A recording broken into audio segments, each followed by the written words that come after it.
Hello and welcome. I'm Elaine Canyon, sweetly writing happily ever after, one book at a time. And in this video, we're building your cover design toolbox.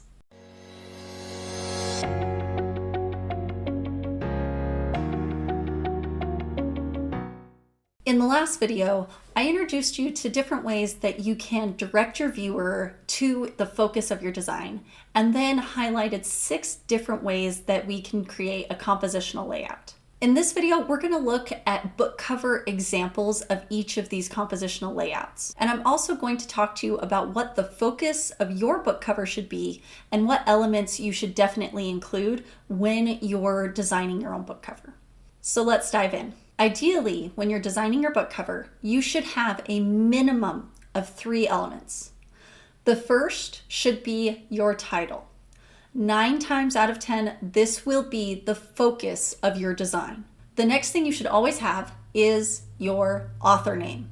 That should be on your book. And lastly, you should have one other element that's going to give the reader an idea of what to expect from your book.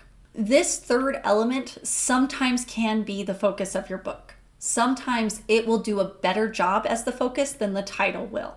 Ideally, you'll pick the one that is going to best convey to your viewer what they're getting in your book.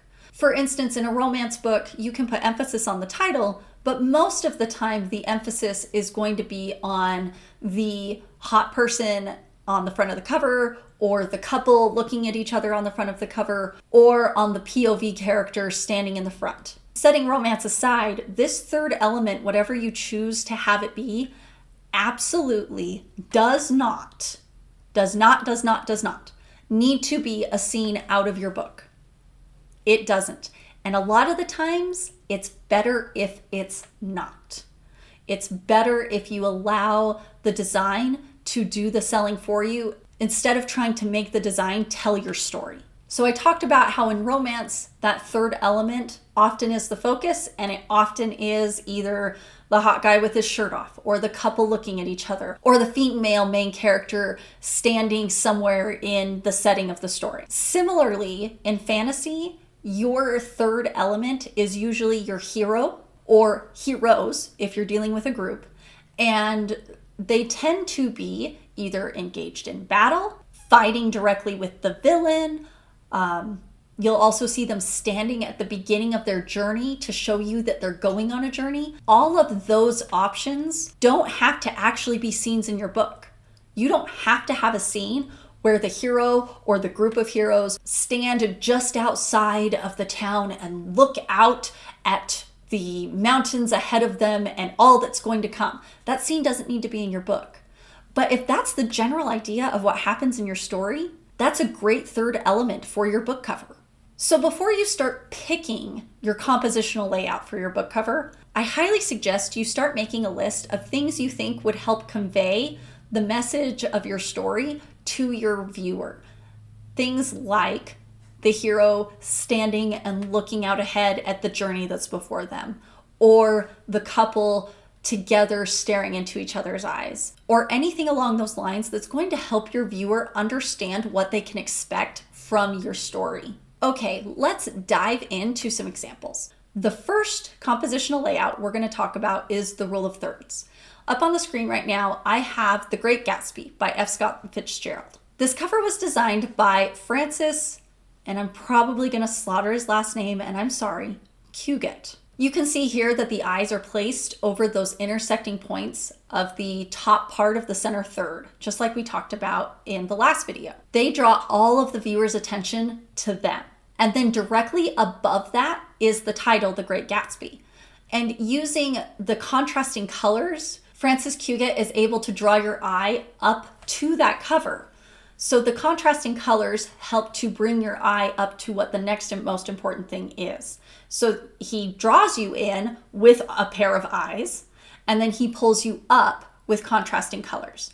Now, to make sure that it's balanced, he has put the cityscape underneath, and that also gives us an idea a little bit of the feel we're going to have in this novel. The Great Gatsby does have a lot of glitz and glamour that is portrayed in it, but it's also a little garish. And you see that in the use of the yellows and the reds and the oranges against this midnight blue background. It's a really good use of design. Next up, we're going to talk about the rule of odds. I have Murder on the Orient Express up here, and this is by Agatha Christie, and this cover specifically was designed by Jeffrey Noonan. Now, I like what he's done here. This actually uses the golden ratio as well, but I'm going to focus on how he's used the rule of odds because he's used the rule of odds twice. The first way that he's used it is he has the name of the book, he has this beautiful silhouette of Perrault, and then he has the author's name up at the top. So we have 1, 2, 3. Then you go inside the silhouette and you have the rule of odds. Again, you have the train, you have the mountains behind it, and then you have all of that red smoke coming up out of the smokestack of the steam engine. It's really well done. And also to show you what's happening here as far as the golden ratio goes, I'm going to draw it over it so you can see it. He's put all of these elements along that spiral. So you see each important element as it moves along, and then the spiral converges right on the name of the title. It's really well done. It's a great use of design, and I think he's done a fabulous job at it. This next example is The Wizard of Oz by L. Frank Baum, and its cover is designed by Jim Tierney. He's done a great job of following that spiral all the way through and making sure that he's used elements that are big enough to pull you along that journey. So we start with the title, and it's The Wizard of Oz. This takes up 2/3 of the cover, a little bit more than that. And we follow the spiral all the way around. So we have the, and we have wizard, and we have of, and then Oz is huge right as that spiral starts to turn.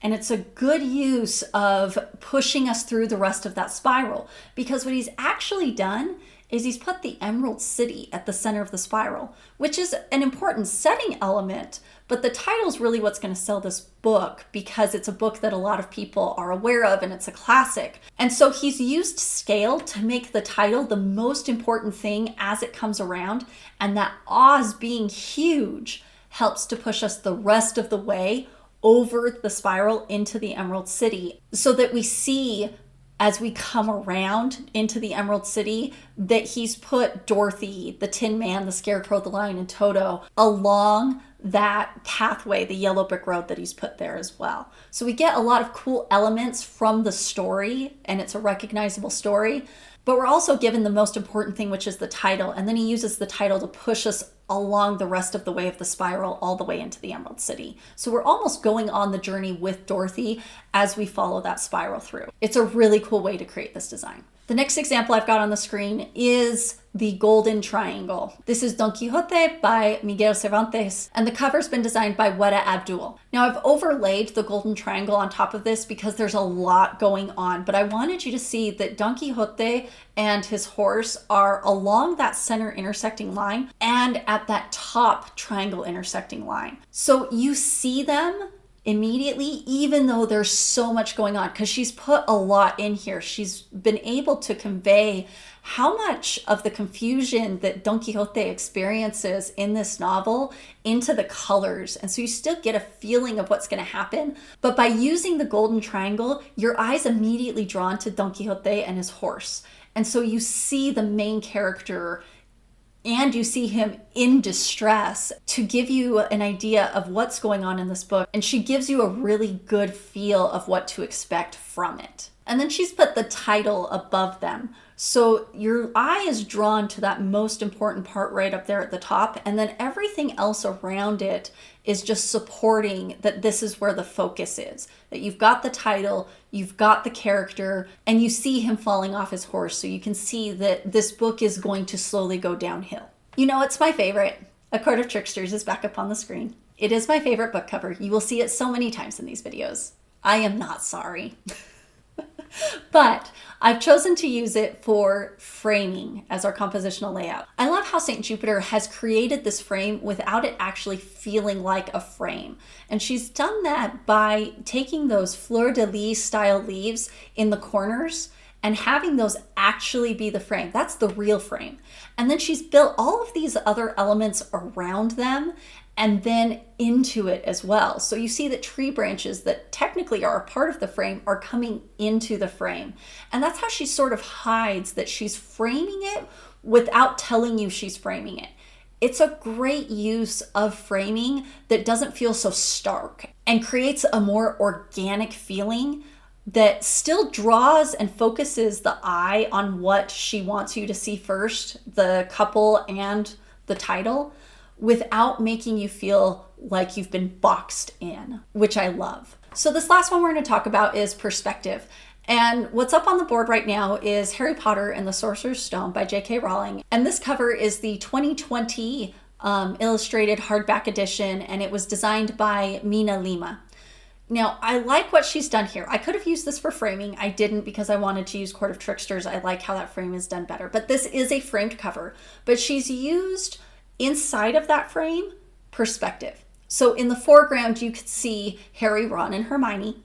In the midground, it's just the Black Lake, but she's put the title there. So you have the title and the author's name in that section. So you have your characters right there in the foreground, closest to the reader, because that is who the reader is actually going to experience this story through, is these characters.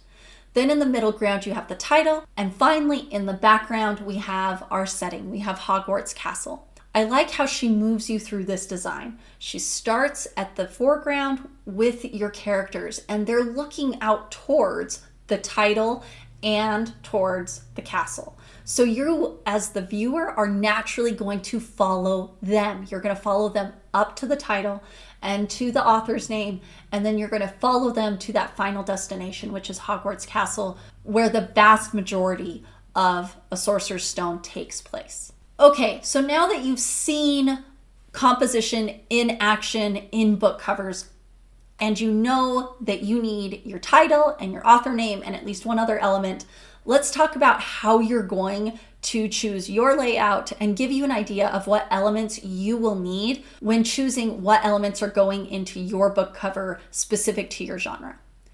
We actually get to drop a step, because if you noticed, not once in either of these videos have I talked about the psychology of composition. There's some psychology of composition. It's not worth mentioning here.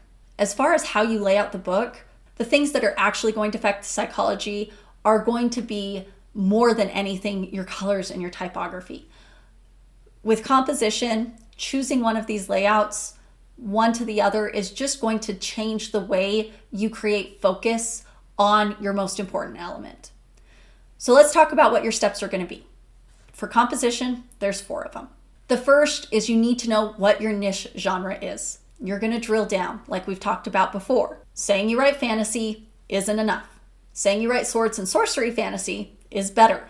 Saying you write swords and sorcery fantasy that always includes a hero's journey, now we're talking. But drilling down even further than that, you have a fantasy book that swords and sorcery always includes a hero's journey and the concept of found family. That is really going to help you in step 2, which is go and study it out. You need to dig in and research covers of other books that hold the same niche genre as yours. Finding out what compositions they're using, looking at what elements they're including on their book covers. Are you seeing a lot of object book covers? The Twilight book covers are a good example of an object book cover. It's literally just the apple and her hands. And in some copies I've seen, it's just the apple. That tells you that that's something readers expect in your genre. Now, if you come across a book cover where the focus appears to be the author's name, disregard it. If you are designing your own book covers, I'm going to venture a guess that you might not be an author whose name sells the book by itself. There are people who read horror and thriller, and the minute Stephen King comes out with a book, they don't even look at the title, they don't look at the cover, they buy the book. They get an email that Stephen King says, I'm selling a book, and they hit buy. And it's done. His name sells the book. Nora Roberts is another good example of this. I know romance readers who find out Nora Roberts is selling a book and they buy it. Her name sells the book. Your name might not sell the book. If you don't think your name is going to sell the book, then it should not be the focus of your cover. So if you see covers where you're like, oh, hey, the focus of this book was the author's name, disregard it. Don't use that as your example. You can look at some of the other things like the composition of it and how you might put your title in the place that they put the author's name. But I highly suggest your name is not your focus. Now, number 3, once you've done all of your research and you have a good idea of compositional layouts that are popular in your genre, as well as elements that are popular in your genre, you're going to put it all together and you're going to start experimenting. You know you'll have your title, you know you'll have your author name, and then you need that third element, maybe a few more. This market research that you've been doing is going to tell you what that third element, potentially more, is going to be. And then you can play with the more popular compositional layouts in your genre. This will help you decide what elements are the right elements for your book cover, and then what compositional layout is going to work best to bring focus to the most important ones. Now, I talk about this in every video where I teach you how to choose things for your own book cover, and we're going to come back to the designer's eye again.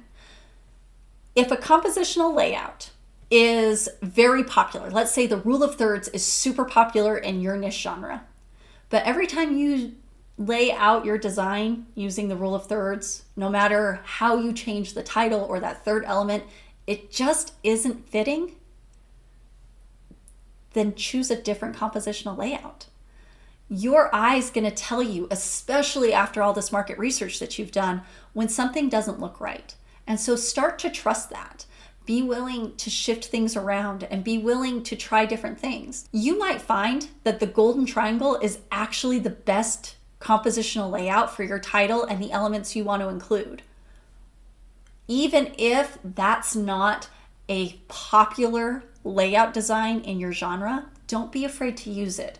I've talked about in typography and in color, finding ways to make your design fit in but stand out as well. This is one of those places that you can really play, because compositional layout is just how you're bringing the focus to the forefront for your viewer. And so you can really play with that. It might be worthwhile to look at your design and look at what compositional layouts are most popular in your genre, and then to choose one that isn't popular in your genre and see if you can use it in a way that your book cover still looks like it belongs in your niche genre. It looks like it would fit well with the rest of the covers that are going to be up on the screen or in the bookstore, but it's just different enough that it catches the eye of your reader. And so this is the place where you really can start to play with that and have fun and create a book cover design that you can be really proud of. Is there a layout that you're most drawn to? I'd love to hear about it down in the comments. If you like this video, please give it a thumbs up. It helps other authors find it. And if you don't want to miss my next cover design video, make sure you hit that subscribe button. I post videos on Wednesdays about discovery writing, cover design, and self-publishing on a tiny budget. I hope to see you again soon.